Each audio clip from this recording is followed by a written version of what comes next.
What's up, Running Village? Hey, we're doing the review here, the main review of the Brooks Adrenaline 13.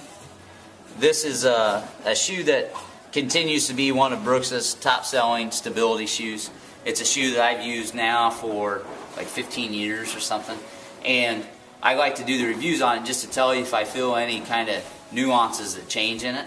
And essentially, if you looked at the first impressions that we already put out, what they're doing progressively, or consistently I should say, with Brooks and the Adrenalines, they're just trying to soften up really that lateral side of the shoe while still giving you a ton of support and stability through the interior of the shoe for overpronation. And so they did that basically, they freed up, did the caterpillar design on the heel all the way through, and then it looks to me like they took out some of the stiffer TPU shank area on the lateral side, also deepen the flex grooves on the forefoot on that outside. And so all they're doing is making a shoe that feels a little more plush if you tend to be neutral as you roll through, but if you roll through to the inside, you're still getting what has always felt like the Brooks Adrenaline. So main review for this is I haven't felt anything really different. It feels a little bit smoother to me, a little plusher.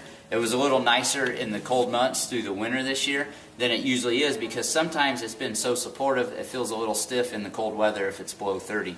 This year it didn't feel so much, so it's now a good indoor, outdoor, all the time shoe, winter and summer. And it's going to be, you know, your 300 to 500 mile shoe. I don't expect you to get more miles or less miles than you normally do in the Brooks Adrenaline. But for me, it's always been a shoe that's been a high mileage shoe. It's never worn out prematurely, and it's not doing that now as well. So everything's been really good. They did a couple new things with eyelets here that fold over in its two spots, so it on the interior really pulls through that. On the exterior, there's three of them, so what they're doing is really snugging you here.